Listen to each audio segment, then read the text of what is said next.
जय माता दी दोस्तों, स्टॉक मार्केट ट्रेडिंग में हम आपका दिल से स्वागत करते हैं। कहीं आप हमारे चैनल पहली बार विजिट किए हैं, जरूर सब्सक्राइब करिए। लेटेस्ट और जेन्युइन इन्फॉर्मेशन पाने के लिए देखिए, सब्सक्राइब नहीं करेंगे तो घाटा आपका है। घाटा आपका कैसे? क्योंकि यहाँ पे जो भी बात करते हैं लेटेस्ट और जेन्युइन इन्फॉर्मेशन बात करते हैं। देखिए, घाटा एक और है। घाटा कौन सा है? आपके पास नोटिफिकेशन नहीं आएगा। जब आपके पास नोटिफिकेशन नहीं आएगा, कहीं ना कहीं किसी अपॉर्चुनिटी को मिस करते हुए दिखाई दे सकते। चलिए बात करते हैं पदम इंडस्ट्रीज़ के बाद। देखिए, पदम काम की बात किया जाए यहाँ पे, देखेंगे कंपनी ने गजब का रिटर्न दिया। यहाँ पे देखेंगे कंपनी ने यू गया यू आया, ठीक है। ये बहुत ख़तरनाक होता है। जो इस तरह जाता है और इस तरह आता है वो बहुत ख़तरनाक होता है, ठीक है। चार्ट देखेंगे, कंपनी ने बोनस दिया, डिविडेंड दिया, ठीक है, बोनस भी दिया, उसके बावजूद भी कंपनी संभला नहीं। अब एक तो और है, कंपनी ने अब क्या किया, स्प्लिट करने का भी अनाउंसमेंट कर दिया। जी हाँ, 27 जून को स्प्लिट डेट भी है, रिकॉर्ड डेट है 27 जून को। जी हाँ, रिकॉर्ड डेट है 27 जून को, जो एक शेयर 10 शेयर में डिवाइड हो जाएगा, ठीक है। यहाँ तक तो ठीक होता, बट उसके बावजूद भी कंपनी टिक नहीं रही, मतलब गिरावट इसकी संभल नहीं रही है। आज देखेंगे कंपनी का थोड़ा बहुत संभलने की कोशिश किया था, उसके बावजूद भी कंपनी में अभी कुछ समझ में नहीं आ रहा है। इन्वेस्टर करे तो करे क्या करे, ठीक है। तो यहाँ पे देखेंगे कंपनी ने 10 टुकड़ों में बट जाएगा शेयर। अब उसका रिकॉर्ड डेट है 27 जून। जी हाँ, 27 जून इसका रिकॉर्ड डेट है, और उस तारीख को आप एक शेयर 10 शेयर में डिवाइड हो जाएगा, ठीक है। मतलब अभी जो करंट प्राइस चल रहा है, उस करंट प्राइस आप देखेंगे तो कंपनी का करंट प्राइस 41 रुपये चल रहा है। करंट प्राइस आप देखेंगे तो कंपनी 10 सब शेयर में डिवाइड हो जाएगा, तो जो भी पड़ेगा उसके हिसाब से आप समझ सकते हैं कंपनी कितने रुपए के आसपास होगा, ठीक है। बट इसमें एक ऐसा नेगेटिव है जिसने, मतलब जो इन्वेस्टर हैं, जो ट्रेडर हैं, पता है हमको तो समझ में नहीं आता लोग देखते क्या है इसको बाई करने से पहले, ठीक। वो लास्ट में मैं डिस्कस करूँगा, पहले देख लेते हैं कंपनी ने और क्या क्या अनाउंसमेंट किया है यहाँ पे, ठीक है। तो कंपनी का रिजल्ट की बात किया जाए तो कंपनी का जो रिजल्ट है वो भी ज़बरदस्त आया था।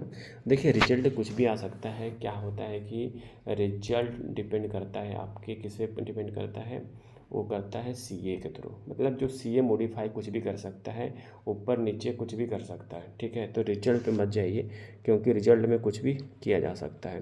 तो यहाँ पे देखेंगे कंपनी की जो मार्केट कैप है 42 के आसपास है, बुक वैल्यू है 13 रुपये के आसपास है।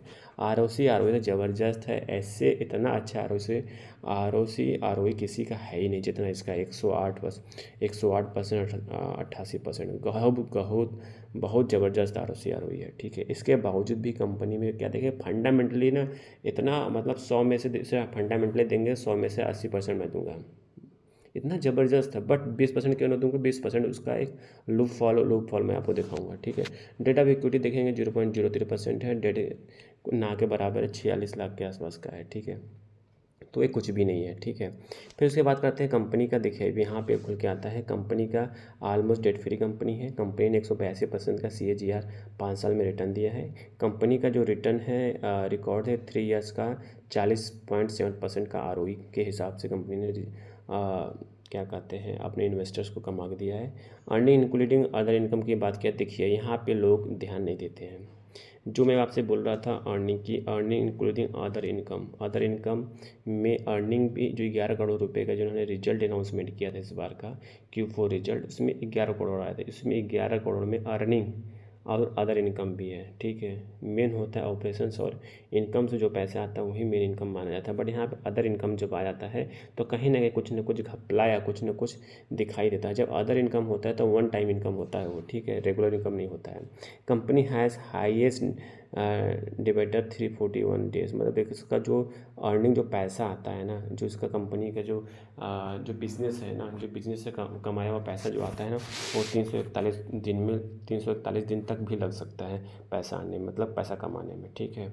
अब बात करते हैं, देखिए ये सबसे बड़ा फंडा है कंपनी का। प्रमोटर की बात किया जाए तो यहाँ पे देखेंगे प्रमोटर जीरो हो गया। एक चीज़ सिंपल सा आप समझिए, कंपनी मैं ओनर हूँ, ठीक है। मैं अपना माल क्यों बेच के निकलूँगा जब मेरी कंपनी प्रॉफिटेबल है, सब कुछ अच्छा अर्न कर रही है कंपनी का फंडामेंटली सब कुछ ठीक है, कंपनी अच्छा बिजनेस कर रही है, तो मैं अपना शेयर क्यों बेचूंगा भाई, मैं बेच के क्यों कंगाल होऊंगा, ठीक है। तो यहाँ पे एक क्वेश्चन मार्क, बहुत बड़ा क्वेश्चन मार्क होना चाहिए कि भाई कंपनी के प्रमोटर ने माल क्यों बेच दिया। पहले 22 था, 22 से पहले 50, 52 के आसपास था, 52 से 22 हुआ, 22 से जीरो हो गया, एकाएक जीरो हो गया। क्यों हो गया जीरो, ठीक है। पब्लिक के पास देखिए 100% आ गया है। यहाँ पे DISF का कोई पता ही नहीं है। और इसमें देखेंगे बहुत लोग फंसे हुए हैं, बहुत लोग ऐसे ऐसे इन्वेस्टर में बता दूँ जो फंसे हुए हैं यहाँ पे आप। ठीक है, तो कहने का मेरा मतलब ये है कि जब भी शेयर करिए अच्छे से शेयर खरीदिए जहाँ पे पैसा आपका कभी फंसे ना। अगेन यहाँ पे बाय सेल कोई रिकमेंडेशंस नहीं है, जस्ट एजुकेशन पर्पज से इन्फॉर्मेशन को शेयर किया जा रहा है। तो इस तरह के जाल से बचे, फंसे ना, क्योंकि जब इस तरह का जाल से फंसेंगे, छोटी सी मतलब कहेंगे ना, आजकल के लोगों को जल्दी पैसा चाहिए, जल्दी पैसा के चक्कर में इस तरह के शेयर में लोग फंस जाते हैं, फिर उसके बाद परेशान हो जाते हैं। तो इसलिए मेरे कहने का मतलब है अच्छे फंडामेंटल स्टॉक्स में इन्वेस्ट करिए, अच्छा ग्रुप वाले कंपनी में इन्वेस्टमेंट करिए जहाँ पे पैसा बनता है। मतलब अच्छे ग्रुप का मतलब कि जैसे JSW जैसे ग्रुप से, JSW एनर्जी, अडानी और इस तरह के ग्रुप में आप पैसा डालिए। रिलायंस, HDFC, बजाज, इस तरह के ग्रुप में पैसा डालिए, पैसा आपका कभी ख़राब नहीं होगा। आई थिंक सारी इन्फॉर्मेशन आपको समझ में आ चुकी होगी। समझ में आ चुकी, प्लीज़ लाइक एंड सब्सक्राइब करिए, दोस्तों साथ जरूर शेयर करिए। Thank you for watching this video.